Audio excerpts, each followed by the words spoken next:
اللهم بارک علی محمد وعلی آل محمد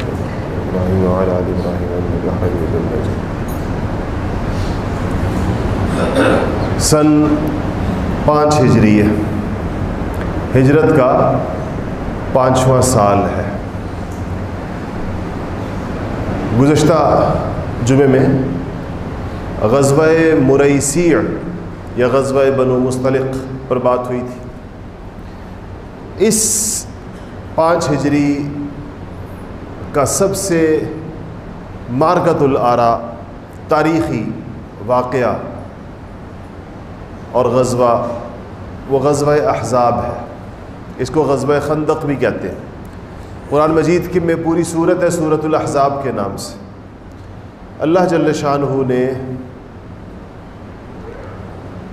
اس غزوے میں حضرات صحابہ کرام رضوان اللہ تعالی علیہم اجمعین کی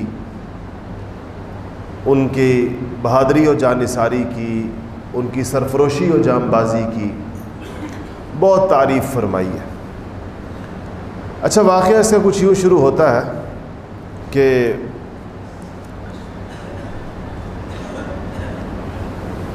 اس سے پہلے غزوہ بنو نذیر ہو گیا تھا، جس میں بنو نذیر کے یہودیوں کو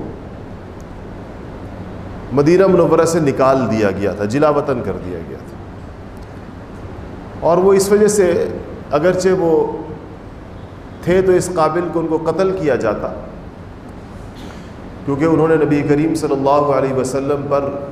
متعدد قاتلانہ حملے کیے تھے اسی غزوہ بنو نذیر سے پہلے۔ لیکن چونکہ بنو نذیر حلیف تھے، معاہدے میں تھے خزرج کے ساتھ، اس لیے خزرج نے ان کی سفارش کی، کہا کہ یا رسول اللہ، بجائے اس کے کہ ان کو قتل کیا جائے، ان کو جلا وطن کر دیا جائے۔ آپ صلی اللہ علیہ وسلم نے اجازت دے دی۔ آپ نے کہا ٹھیک ہے، جنگی ساز و سامان لے کر نہیں جا سکتے، تلواریں، تیر، نیزے وہ چھوڑ کے جائیں گے غنیمت کے اندر، باقی اپنا سامان لے جا سکتے ہیں۔ تو یہ اپنے محلوں سے اپنے چھتیں بھی اکھاڑ کر لے گئے تھے، درختوں کے دروازوں کے کواڑ بھی ساتھ لے گئے تھے،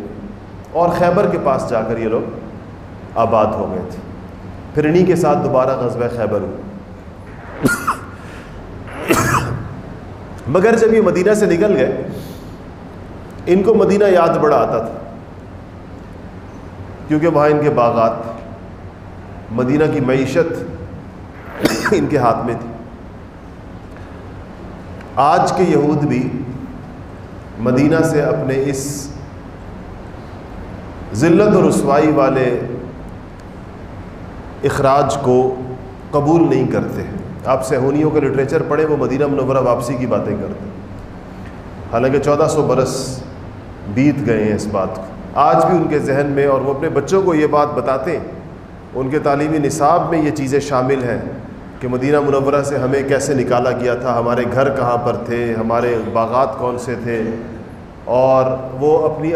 ہر نسل اگلی نسل کو یہ امانت سونپ کر جاتی ہے کہ تم نے مدینہ واپسی کی محنت میں اور اس کی جد و جہد میں اور اس میں جو ہے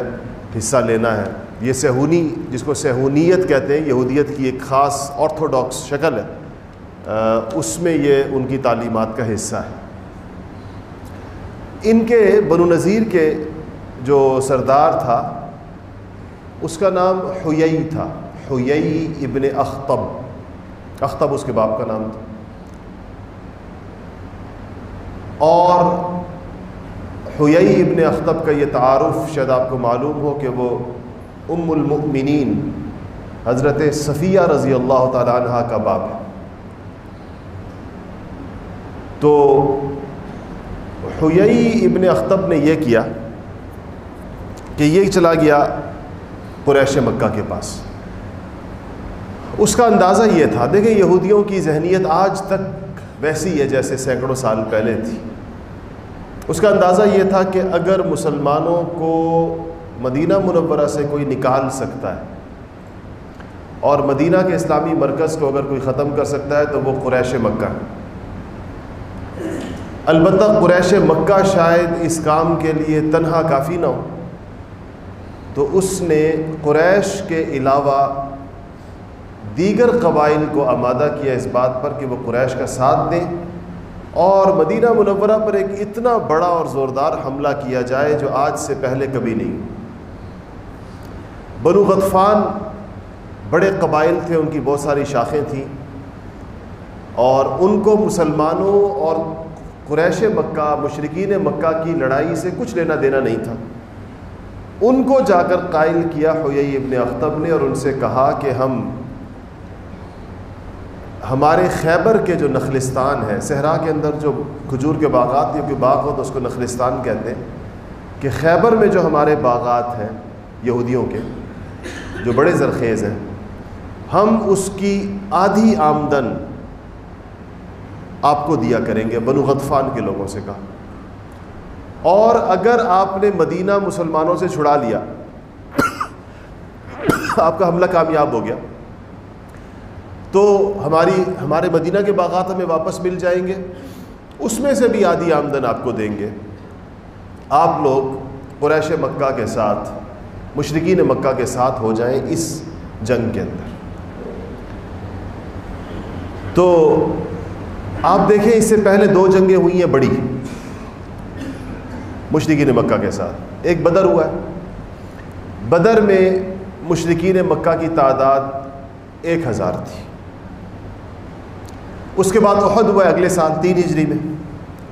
اس میں مشرکین مکہ کی تعداد 3000 تھی۔ خندق میں مشرکین مکہ اور بنو غطفان اور دیگر قبائل کا جو لشکر مل کر تیار ہوا، اس میں لڑنے والوں کی تعداد 10,000 سے لے کے 15,000 کے درمیان تھی۔ یعنی اقوال ہے سیرت نگاروں کے، 15,000 کا قول بھی ہے، 12,000 کا بھی ہے اور 10,000 کا بھی ہے، تو کم سے کم 10,000 ضرور تھے اور زیادہ سے زیادہ 15,000 کے لگ بھگ یہ لوگ تھے۔ آپ اس کا موازنہ بدر اور احد کے لشکروں سے کریں تو یہ تو کئی گنا بڑا لشکر تھا۔ مسلمانوں کی تعداد تو وہی ہے، جو احد میں تھی اتنی ہے، جو بدر میں تھی اتنی ہے، اور دوسری طرف سے دشمن کی تعداد جو ہے، یعنی احد میں بھی مسلمانوں اور مشرکوں کے درمیان جو تناسب تھا وہ 1 اور 3 کا تھا۔ اب یہ تناسب جو ہے اگر مسلمانوں کی تعداد احد کے برابر ہی سمجھی جائے تو یہ تناسب 1 اور 10 یا 1 اور 15 کا ہو چکا ہے خندق کے اندر۔ تو یہ لوگ تیاری کی، انہوں نے لشکر کی اور چل پڑے مدینہ کی طرف۔ ابو سفیان رضی اللہ تعالی عنہ اس مشرکین مکہ کے لشکر کے سربراہ تھے، جیسے احد میں انہوں نے سربراہی کی تھی۔ نبی کریم صلی اللہ علیہ وسلم کو اس کی خبر مل گئی کہ اتنے بڑے لشکر جرار کے ساتھ مشرکین مکہ مدینہ منورہ کے اوپر حملے کے لیے آ رہے ہیں، جس کے اندر لوگوں کی تعداد 10,000 سے لے کر 15,000 کے درمیان۔ آپ نے حضرات صحابہ کو جمع کیا اور ان سے مشورہ کیا کہ اب کیا کیا جائے۔ لڑائی آ گئی ہے سر پر، مدینہ منورہ میں رہ کر مقابلہ کیا جائے یا مدینہ سے باہر نکلا جائے تو کس جگہ پر جا کر ان کے لشکر کا راستہ روکا جائے۔ حضرت سلمان فارسی رضی اللہ تعالیٰ عنہ نے مشورہ دیا کہ لشکر بہت بڑا ہے اور دو بدو اس کے ساتھ جنگ کرنے کی بجائے مدینہ میں اپنے آپ کو محصور کر لیا جائے اور مدینہ شریف کے چاروں طرف خندق کھود دی جائے۔ اس خندق کو یہ لوگ پار نہیں کر سکیں گے اور اتنا بڑا لشکر بہت مدت تک محاصرہ نہیں کر سکتا، 15,000 لوگوں کا کھانا پینا، رہنا سہنا۔ آپ صلی اللہ علیہ وسلم کو یہ مشورہ بہت پسند آیا۔ آپ نے صحابہ کی جماعتیں بنا دی، ٹولیاں بنا دی اور 10 آدمیوں کی جماعت کو 10 گز زمین کھودنے کا کام دے دیا۔ اچھا، یہ چوڑائی ظاہر ہے کہ اتنی رکھنی ہے خندق کی کہ کوئی بندہ اس کو گھوڑے کے ذریعے سے بھی، گھوڑے کو اگر دور سے وہ دوڑاتا ہوا لاتا ہے اور گھوڑے کو جمپ لگواتا ہے تو بھی وہ پار نہ کر سکے۔ ظاہر ہے خندق کا مقصد تبھی پورا ہو۔ دوسرا یہ کہ اگر کوئی بندہ اس میں گر جائے تو باہر نہ نکل سکے، اتنی گہرائی ہونی چاہیے۔ تو سیرت نگاروں نے، مورخین نے اس کی لمبائی چوڑائی مختلف حضرات نے ذکر کی ہے کہ خندق کی لمبائی کی یعنی چوڑائی کتنی تھی اور گہرائی کتنی تھی۔ گہرائی کے بارے میں بعض حضرات نے کہا ہے کہ یہ خندقیں اتنی گہری کھودی گئی تھی کہ نیچے سے تری نکل آئی تھی پانی کی۔ مدینہ شریف میں پانی نسبتاً قریب بھی ہے، تو 10 افراد کی جماعت کو، 10 افراد کے گروپ کو حضرات صحابہ کے نبی کریم صلی اللہ علیہ وسلم نے 10 گز زمین دی تھی۔ اگر مدینہ شریف آپ گئے ہیں اور آپ نے وہ جو 7 مساجد جہاں پر ہیں، جن کو 7 مساجد کہتے ہیں، اب تو اس میں سے 4 رہ گئی ہیں، پہلے 7 ہوا کرتی تھی۔ مسجد الفتح جہاں پر ہے، یہ وہ جگہ ہے جہاں نبی کریم صلی اللہ علیہ وسلم اور حضرات صحابہ کے خیمے تھے۔ اور آپ نے دیکھا ہوگا کہ یہ جگہ بالکل جبل سلع کہتے ہیں اس کو، پہاڑ ہے، اس پہاڑ کے بالکل دامن کے اندر، اب پہاڑ کے ساتھ، یعنی ایک حصہ مدینہ منورہ کا جبل سلع نے گھیرا ہوا تھا، تو ادھر تو خندق کی ضرورت نہیں تھی، تو پہاڑ تھا، اس میں چڑھ کر نہیں آ سکتے تھے۔ دوسری جو سمت تھی ادھر سے یہ خندق کھودی گئی۔ حضرت عبداللہ بن جابر رضی اللہ تعالیٰ عنہ فرماتے ہیں کہ جب 6 دن ہمیں لگے اس میں، سیرت نگاروں کا اس میں اختلاف ہے کہ خندق کتنے دنوں میں کھدی ہے، تو بعض حضرات یہ کہتے ہیں کہ یہ 6 دن میں ہے، اور یہ زیادہ قول قرین قیاس لگتا ہے۔ بعض حضرات نے لکھا ہے کہ یہ 20 دن ہے، تو اس کے بارے میں مورخین کا خیال یہ ہے کہ یہ 20 دن سے ان کی مراد یہ ہے کہ 6 دن کھودنے میں لگے اور 15-16 دن کم و بیش محاصرہ رہا مشرکین مکہ کا۔ اچھا، یہ جاڑوں کا موسم تھا، سردی کا، مدینہ شریف کی ٹھنڈی ہوائیں مشہور ہیں، مکہ مکرمہ کا موسم تو گرم ہے، مدینہ شریف میں بڑی ٹھنڈ ہوتی ہے۔ اور عجیب یہ ہے کہ بڑی معاشی اعتبار سے بڑی تنگدستی تھی، صحابہ کے ہاں فقر و فاقہ تھا بڑا سخت قسم کا، اس کے باوجود کھانے کو کچھ نہیں تھا۔ خندق کھودنے کا عمل کوئی آسان کام نہیں ہے، یہ مزدوریوں کے اندر کھدائی کی مزدوری سب سے سخت مزدوری سمجھی جاتی ہے، ہر بندہ نہیں کر سکتا ہے، جو کھدائی کرنے والے مزدور اور ہوتے ہیں، آپ نے دیکھا ہوگا۔ یہ لوگ بڑے جوش و خروش کے ساتھ اس کھدائی میں لگے، اور خود سرکار دو عالم صلی اللہ علیہ وسلم بھی خندق کھود رہے تھے ان کے ساتھ۔ صحابہ کہتے ہیں ہم نے حضور اکرم صلی اللہ علیہ وسلم نے خود بھی اپنے آپ کو اسی طرح 10 لوگوں کی جماعت میں ساتھ رکھا، اور کہا کہ میں جب گیا نبی کریم صلی اللہ علیہ وسلم کے پاس، جابر کہتے ہیں، تو میں نے دیکھا کہ آپ کا جسم مبارک اٹا ہوا ہے گرد سے، اس کھدائی کی وجہ سے جو آپ نے فرمائی ہے۔ اور اپنا جوش و خروش اور ولولہ بڑھانے کے لیے حضرات صحابہ پڑھا کرتے تھے کہ نحن الذی بایعوا محمدا علی الجہاد ما بقینا ابدا، ہم وہ لوگ ہیں جنہوں نے محمد صلی اللہ علیہ وسلم کے ہاتھ پر بیعت کی ہے، علی الجہادی، جہاد کے اوپر، کہ ہم رسول اللہ کا ساتھ دیں گے جب بھی دشمن حملہ کرے گا، جب تک ہم زندہ ہیں، ہماری جان میں جان ہے، ہم محمد مصطفیٰ صلی اللہ علیہ وسلم کے ساتھ ہیں۔ اور آپ صلی اللہ علیہ وسلم نے صحابہ کی یہ آواز سنی کہ نحن الذی بایعوا محمدا، تو آپ نے بھی جواب دیا کہ اللہم لا عیش الا العیش الآخرہ، لا عیش الا عیش الآخرہ، یا اللہ زندگی تو آخرت کی زندگی ہے، دنیا کی زندگی کچھ بھی نہیں، آخرت کی زندگی ہے، فاغفر للانصار والمہاجرہ، یا اللہ ان انصاریوں اور ان مہاجروں کی مغفرت فرما دے، ان کو بخش دے یا اللہ۔ اور کبھی آپ یہ فرماتے کہ اللہم انہ لا خیر الا خیر الآخرہ فبارک فی الانصار والمہاجرہ، کہ کوئی خیر، اصل خیر آخرت کی خیر ہے، یا اللہ برکت عطا فرمائے ان مہاجرین کی زندگیوں میں اور ان انصار کی زندگیوں کے اندر۔ اور کہنے لگے کہ حضرت جابر بن عبداللہ رضی اللہ تعالیٰ عنہ فرماتے ہیں کہ ہم 10 لوگوں کو جو جگہ دی گئی تھی اس میں ایک چٹان نکل آئی، چٹان اتنی سخت تھی کہ ہم سب نے باری باری بھی اور مل کر بھی اس کے اوپر زور آزمائی کی، اس کو توڑنے کی کوشش کی تاکہ خندق کھد سکے، وہ ہم نہیں توڑ سکے۔ تو کسی نے مشورہ دیا کہ چٹان اپنی جگہ چھوڑ دیتے ہیں، خندق آگے سے گھما کر لے آتے جہاں چٹان نہیں ہے. تو کہنے لگے ہمارے جو امیر تھے 10 افراد پر جو امیر مقرر کیے گئے, انہوں نے کہا کہ یہ نشان رسول اللہ صلی اللہ علیہ وسلم نے لگائے ہیں, اس نشان سے ہم دائیں بائیں نہیں ہوں گے. حضور کے لگائے ہوئے نشان کو آپ نے خود اپنی لاٹھی مبارک سے نشان لگایا تھا پورا کا پورا,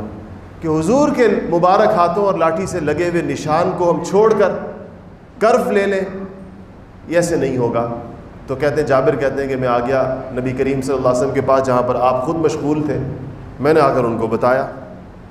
میں نے کہا یا رسول اللہ, میں نے جو منظر دیکھا, ایک یہ دیکھا کہ حضور اکرم صلی اللہ علیہ وسلم کا پورا جسم گرد کی میں اٹا ہوا ہے. دوسرا میں نے دیکھا کہ چونکہ بھوک تھی, کھانے کو کچھ نہیں تھا, تو آپ صلی اللہ علیہ وسلم نے اپنے پیٹ مبارک پر اپنی کمر کو سیدھا کرنے کے لیے پتھر باندھا ہوا تھا. کہتے میں نے کہا یا رسول اللہ چٹان آ گئی ہے, ٹوٹ نہیں رہی ہے. آپ نے فرمایا کہ میں خود آتا ہوں, میں آ کر توڑتا ہوں اس کو. جابر کہتے ہیں میرے ساتھ تشریف لائے اور اس خندق میں اترے, ہماری خندق میں, اور آپ نے اپنا کدال اٹھا کر اللہ کا نام لے کر جو پڑھا, زور سے جو ضرب ماری, تو چٹان کا 1/3 1/3 حصہ اس اتنی بڑی چٹان کا وہ ٹوٹ کر الگ ہو گیا. اور آپ نے فرمایا کہ اللہ اکبر, مجھے ملک شام کی کنجیاں دے دی گئیں, اور کہا کہ خدا کی قسم میں شام کے سرخ محلات کو اپنی آنکھوں سے دیکھ رہا ہوں. پھر آپ نے پھاوڑا اٹھایا اور زور سے مارا تو 1/3 دوسرا حصہ ٹوٹا, اور آپ نے فرمایا کہ اللہ اکبر, مجھے ملک فارس کی کنجیاں دے دی گئیں, اور میں مدائن کے سفید قصر ابیض کو, سفید محل کو اپنی آنکھوں سے دیکھ رہا ہوں. پھر آپ نے جب تیسری دفعہ پھاوڑا مارا تو وہ تیسرا حصہ بھی ہوا میں بکھر گیا, اور آپ نے فرمایا کہ اللہ اکبر, مجھے ملک یمن کی کنجیاں عطا کر دی گئی, اور میں خدا کی قسم میں صنعاء جو یمن کا دارالحکومت ہے, آج بھی اسی نام سے یہ شہر صنعاء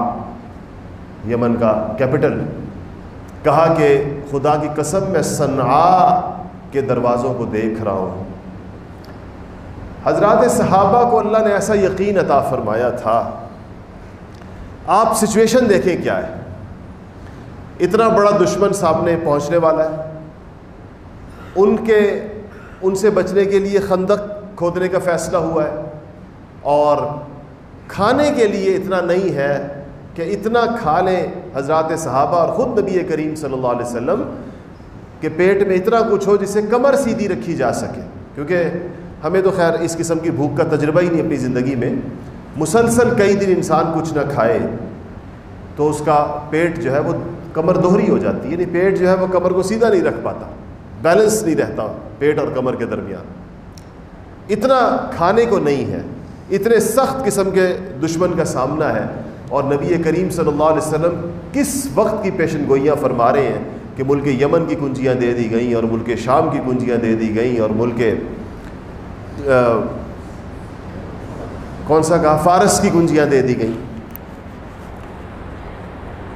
علامہ عسقلانی بخاری شریف کے بہت مشہور راوی ہیں, بہت مشہور شارح ہیں. انہوں نے کہا کہ وہ اس روایت میں, حدیث کے اس حصے میں ایک دوسری روایت کے اضافے کے ساتھ یہ کہتے ہیں کہ جب آپ نے 3 دفعہ یہ کدال ماری تھی اس چٹان کو, تو ہر دفعہ ایک بجلی کوندی تھی, اور آپ نے اللہ اکبر کہا تو صحابہ نے بھی اس تکبیر کا جواب دیا اور اللہ اکبر کہا, اور آپ نے پھر یہ ساتھ اضافہ فرمایا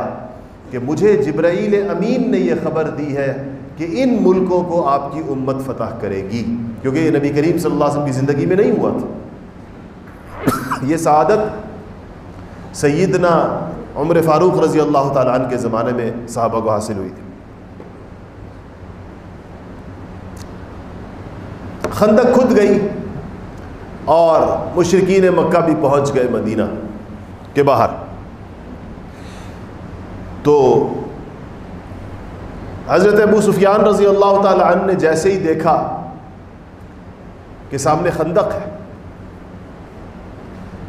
تو انتہائی ذہین اور ہوشیار آدمی تھے,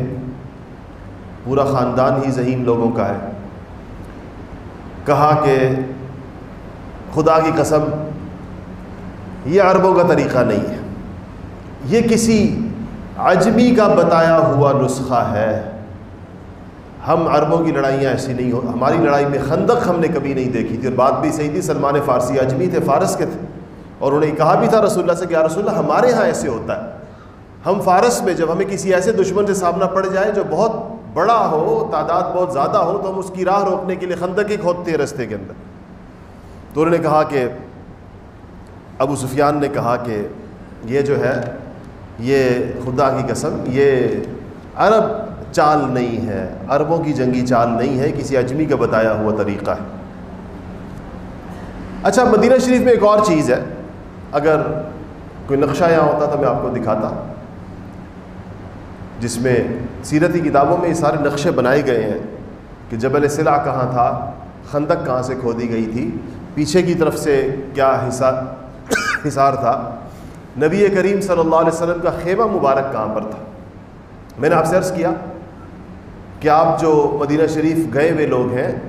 وہ جو 7 مسجدوں کی زیارت کے لیے آپ گئے ہوں گے، جس کو 7 مسجدیں کہتے ہیں، 7 مساجد جبل سلع کے اوپر، اس کی وہ جو سیڑھیاں چڑھ کے اوپر جاتے ہیں، وہ جو کالے پتھر سے بنی ہوئی مسجد ہے جس کو مسجد الفتح کہتے ہیں، یہ عین وہ جگہ ہے جہاں نبی کریم صلی اللہ علیہ وسلم کا خیمہ مبارک تھا۔ یہ حرمین شریفین جب تک ترکوں کے پاس رہے، ایک ایک آثار کی انہوں نے حفاظت کی، اور جب سے ان بدذوق سعودیوں کے ہاتھ لگے ہیں، ایک ایک چیز انہوں نے مٹا دی، مسجدیں مٹا دیں، آثار مٹا دیے، ان کو ہر چیز میں سے شرک کی بو آتی ہے، اور یہودیوں کے آثار تو قائم ہیں، کعب ابن اشرف کا قلعہ آج بھی موجود ہے، اسلامی آثار مٹا دیے بہت سارے، اور تیزی سے ختم ہو رہے ہیں۔ اب کچھ عرصے سے معاشی بدحالی آئی ہے، تو کسی نے ان کو بتایا ہے کہ ٹورزم ہو سکتا ہے اس کے اوپر، تو دوبارہ سے ان آثار کو بنا رہے ہیں ٹورزم کے لیے، اور بہت ساری چیزوں کو دوبارہ سے ریسٹور کر رہے ہیں پیسے کمانے کے لیے۔ تو ترکوں کے زمانے میں انہوں نے یہ اہتمام کیا کہ جہاں جس صحابی کا، جہاں رسول اللہ صلی اللہ علیہ وسلم کا خیمہ تھا، عین اس جگہ مسجد بنا دی، تاکہ یہ اثر محفوظ رہے آنے والی نسلوں کے لیے۔ اور جہاں بڑے صحابہ کے خیمے، جو 7 مساجد اس کو اس لیے کہتے ہیں کہ مسجد الفتح جو ہے وہ نبی کریم صلی اللہ علیہ وسلم کے خیمے کی جگہ تھی، اور اس کے ساتھ آپ نے دیکھا ہوگا مسجد ابو بکر، مسجد عمر، مسجد علی، مسجد سلمان فارسی، ان ناموں سے مسجد۔ انہوں نے پھر یہ کیا کہ 3 صحابہ کے نام کی مسجدیں گرا کر ایک بڑی مسجد بنا کر اس کا نام رکھ دیا مسجد فہد بن عبدالعزیز، جو ہے کہ فہد بن عبدالعزیز بھی شاید خندق کے اندر موجود تھا، اور وہ وہاں اس لڑائی کے اندر وہ بھی حصہ لے رہا تھا، کہ اس کے نام کی مسجد، صحابہ کے نام کی مسجدیں گرا کر اس کے نام کی مسجد بنا دی۔ تو یہ اب 4 مسجدیں اس وقت بھی موجود ہیں، اس میں سے اوپر والی مسجد فتح ہے۔ مسجد فتح کے حوالے سے ایک بات مجھے یاد آئی ہے، تو میں آپ کو بتا دوں بیچ میں۔ حضرت جابر رضی اللہ تعالیٰ عنہ فرماتے ہیں کہ جب یہ قصہ آگے آ جائے گا پورا خندق کا، لیکن ایک بات کہ نبی کریم صلی اللہ علیہ وسلم کو میں نے اپنے خیمے میں بیٹھے ہوئے دیکھا، سوموار کا دن تھا، پیر کا دن تھا، آپ صلی اللہ علیہ وسلم اپنے خیمے میں انتہائی الحاح و زاری کے ساتھ دعا فرما رہے تھے۔ اس کے بعد میں نے دیکھا منگل کا دن آپ اسی طرح اسی جگہ پر تشریف فرمائے اور دعا فرما رہے ہیں۔ پھر میں نے دیکھا کہ اگلا دن بدھ کا دن آیا، اور وقت تھا ظہر اور عصر کے درمیان کا، بین الظہر والعصر، آپ دعا فرما رہے ہیں اور آپ نے ہاتھ مبارک اٹھائے ہوئے ہیں، اور آپ کی ایک ادا تھی اللہ کے ساتھ، ایک آپ کا نیاز تھا کہ آپ جب کبھی کبھی دعا فرماتے تھے تو اپنے ہاتھ یوں تو یوں سامنے، کندھوں کے سامنے ہونے چاہیے دعا کے دوران، ہاتھ سنت یہی ہے، لیکن بہت خاص دعاؤں میں آپ اپنے ہاتھ بلند کرتے چلے جاتے تھے، اس طرح اتنے بلند کر دیتے تھے کہ جابر ابن عبداللہ کہتے ہیں کہ مجھے آپ کی بغل کی سفیدی میں پیچھے بیٹھا ہوا تھا تو مجھے نظر آ رہی تھی، یعنی ہاتھ اتنے ہوا کے اندر بلند تھے۔ بدر کے موقع پر بھی آپ نے ہاتھ اسی طرح زیادہ بلند کیے تھے، جس کی وجہ سے آپ کی چادر آپ کے کندھوں سے گر جایا کرتی تھی، جس کو بار بار صدیق اکبر رضی اللہ تعالیٰ نے اٹھا کے آپ کے کندھوں پہ رکھتے تھے۔ تو کہتے ہیں میں نے دیکھا کہ آپ ہاتھ دعا کرتے جا رہے ہیں اور آپ کے ہاتھ بلند کرتے جا رہے ہیں فضا کے اندر، اور کہتے ہیں بدھ کا دن تھا جب آپ نے ہاتھ اپنے گرائے تو آپ نے فرمایا کہ جبرائیل امین آئے ہیں اور انہوں نے فتح کی بشارت دی۔ جابر کہتے ہیں میں نے بس اس وقت کو اور اس دن کو یاد رکھ لیا کہ یہ بدھ کا دن تھا اور ظہر اور عصر کے درمیان کا وقت تھا۔ کہتے ہیں اس کے بعد جب بھی مجھے کوئی امر مہم، کوئی مشکل درپیش ہوئی ہے زندگی کے اندر، تو میں بدھ کے دن کا انتظار کرتا ہوں، اور پھر بدھ کے دن میں ظہر کی نماز کے بعد اسی جگہ جاتا ہوں جہاں پر حضور کا خیمہ تھا۔ ظاہر اس وقت تو وہاں مسجد نہیں ہوگی، جیسے جابر کے زمانے میں مسجد تو بعد میں بنی ہے، جگہ ان کو پتہ تھی کہ وہ یہ جگہ ہے جہاں حضور کا خیمہ تھا۔ میں اس جگہ جاتا ہوں اور ظہر کے بعد میں وہاں اسی وقت کے اندر اللہ تعالیٰ سے دعا کرتا ہوں، اور میری کوئی دعا ایسی نہیں ہے جو میں نے وہاں پر کی ہو اور اللہ پاک نے قبول نہ کی ہو۔ اس لیے میں اپنے دوستوں سے کہتا ہوں جو جا رہے ہوتے ہیں عمرے پر، میں کہتا ہوں کوشش کریں کہ بدھ کا دن مدینہ شریف میں آئے اور بدھ کے دن ظہر کی نماز حرم شریف میں پڑھیں، اور وہاں سے ٹیکسی پکڑیں، 10-15 ریال کے اندر وہ آپ کو پہنچا دے گی 7 مساجد، اور وہاں جا کر اچھا انہوں نے اس کو تالا لگا دیا مسجد کو، لوگوں نے وہاں نفل پڑھنے شروع کر دیے، انہوں نے تالا لگا دیا۔ ہم نے اس زمانے میں بھی اللہ کے فضل سے وہاں نماز پڑھی جب یہ مسجد کھلی ہوتی تھی، ابھی چند سال پہلے تالا لگا، اب اس کو بہرحال تالا ہوتا ہے، لیکن اس تالے کے باہر مسجد کی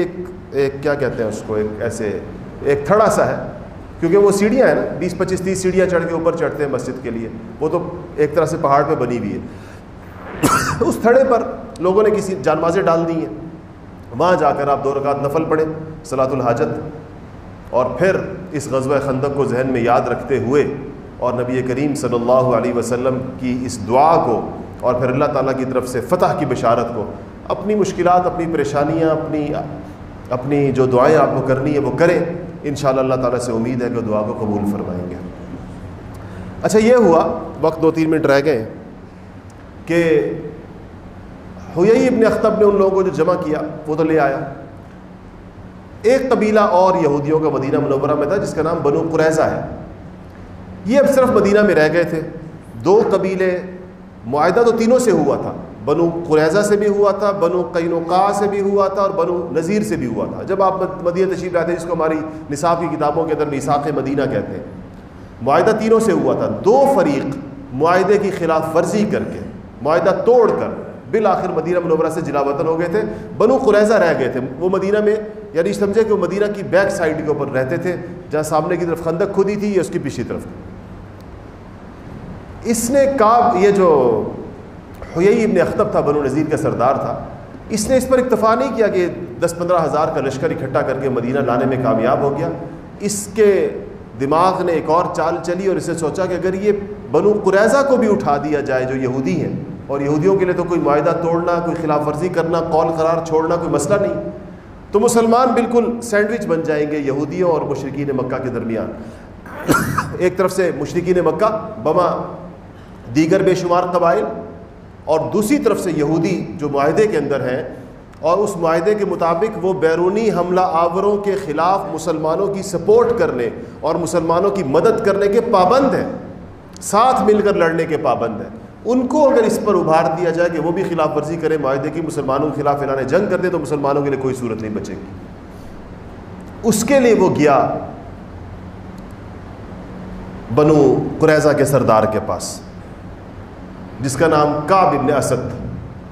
کعب اپنے قلعے میں، انہوں نے قلعے بنائے ہوئے تھے، قلعے میں اوپر بیٹھا ہوا تھا، اس نے دیکھا کہ حیی ابن اخطب آ رہا ہے، بنو نذیر کے سردار، ان کی آپس میں جنگیں بھی رہی تھی ایک زمانے میں بہت زیادہ۔ اس کو آتا دیکھ کر کعب نے اپنے لوگوں سے کہا یہ قلعہ کا دروازہ بند کر دو، یہ جو شخص آ رہا ہے میں نے اس میں کبھی کوئی خیر نہیں دیکھی ہے۔ حالانکہ اپنا یہودی تھا، اس کا قبیلہ الگ تھا، کہتا ہے اس شخص میں نے کوئی خیر کبھی آج تک نہیں دیکھی، یہ جو آ رہا ہے کوئی شر کی بات ہی لے کر آ رہا ہوگا۔ بعض لوگ ایسے سراپا شر بھی ہوتے ہیں۔ تو وہ آیا تو اس نے کعب سے کہا کہ دروازہ کھولو۔ سیرتی کتابوں کے اندر عجیب لکھا ہے، تو اس سے کعب نے پوچھا مسئلہ کیا ہے؟ کہتے ہیں میں تمہیں پتہ ہے کہ مشرکین مکہ آ چکے ہیں اور خندق کے باہر 15,000 کا لشکر میں لے کر آیا ہوں، یہ وقت ہے کہ تم لوگ بھی اس میں شامل ہو جاؤ، تو مسلمانوں کو مدینہ سے ہمیشہ کے لیے ہم نکال دیں۔ سیرتی کتابوں کے اندر کعب کا جواب لکھا ہوا ہے، کعب ابن اسد نے اس سے کہا کہ وَيْحَكَ يَا حُيَيْ إِنَّكَ امْرُؤٌ مَشْؤُومٌ کہا خدا تجھے برباد کرے حیی، تو بڑا منحوس آدمی ہے، اس نے کہا، اور میں نے محمد مصطفیٰ کے ساتھ میں نے معاہدہ کیا ہوا ہے امن کا، اور آج تک میں نے ان کو کبھی معاہدہ توڑتے ہوئے نہیں دیکھا، اپنی زبان کی خلاف ورزی کرتے ہوئے نہیں دیکھا، تو مجھے حیا آتی ہے ان کے ساتھ کسی معاہدے کو توڑے۔ حیی مایوس نہیں ہوا، اس نے کہا دیکھو یہ معاہدہ ہے لیکن ذلت کا معاہدہ ہے، مدینہ پر حکمرانی محمد صلی اللہ علیہ وسلم اور ان کے لوگوں کی ہے، تم لوگ تو ذلیلوں کی طرح مدینہ کے اندر رہ رہے ہو، میں تمہارے لیے ہمیشہ کی عزت کا سودا لے کر آیا ہوں، تم اس کو قبول کرو اور دیکھو پھر تم مدینہ کے اندر اپنی چودراہٹ دیکھنا کیسے ہوگی۔ اس طرح باتیں کرتے کرتے کرتے حیی ابن اخطب بالآخر کعب ابن اسد کو قائل کرنے پر آمادہ ہو گیا، اور اس نے بھی طے کر لی۔ یہ خبر نبی کریم صلی اللہ علیہ وسلم کو پہنچی کہ ابھی تو وہ باہر کا مسئلہ اپنی جگہ تھا کہ بنو قریظہ نے بھی غداری کر لی ہے، اور اس جنگ کے اندر وہ قریش مکہ کا ساتھ دینے کا فیصلہ کر چکے۔ نبی کریم صلی اللہ علیہ وسلم کو شدید صدمہ ہوا، تکلیف پہنچی۔ آپ نے 3 صحابہ کو، سعد ابن عبادہ کو، سعد ابن معاذ کو اور عبداللہ ابن رواحہ کو بھیجا کہ جاؤ جا کر کعب ابن اسد سے پوچھو، تصدیق تو کرنی چاہیے خبر کی۔ یہ 3 فرماتے ہیں حضرات کہ ہم، اور آپ نے ایک عجیب بات ارشاد فرمائی جو میں آپ کو خاص طور پہ بتانا چاہتا ہوں۔ آپ نے کہا کہ اگر یہ خبر سچی ہو کہ کعب ابن اسد نے غداری کی ہے تو جب تم واپس آؤ تو مجھے خبر ایسے مبہم الفاظ میں دیکھنا کہ صحابہ کو پتہ نہ چلے اس بات کا، ان کا موریل ڈاؤن نہ ہو، اور اگر یہ خبر جھوٹی ہو اور بنو قریظہ معاہدے کے اوپر قائم ہو تو آ کر آواز بلند بتانا کہ سارے اس افواہ کا خاتمہ ہو جائے۔ اس سے پتہ چلتا ہے کہ مشکل حالات کے اندر افواہیں نہیں پھیلانی چاہیے، جو ہمارے میڈیا کا شب و روز کا کام ہے، اسی کے کام یہی ہے، لوگوں کا اوسان خطا کرنا، لوگوں کو بدحواس کرنا، لوگوں کو خوفزدہ کرنا۔ ابھی یہ کرونا کی اس کیا کہوں میں اس کو، پتہ نہیں وبا تھی یا کیا تھا، مجھے تو سمجھ نہیں آیا کیا تھا، تو اس میں آپ نے دیکھا ہوگا میڈیا کردار ایسے جیسے کوئی کرکٹ میچ کی رننگ کمنٹری ہو رہی ہے، اتنے لوگ وہاں مر گئے، اتنے وہاں مر گئے، اتنے یہاں مر گئے، اتنے یہاں مبتلا ہو گئے، اتنے یہ ہو گیا تھا، سننے والا جو گھر میں بیٹھا ہوا تھا اس کا ویسے ہی آدھا دل وہیں پر نیچے ہو گیا۔ تو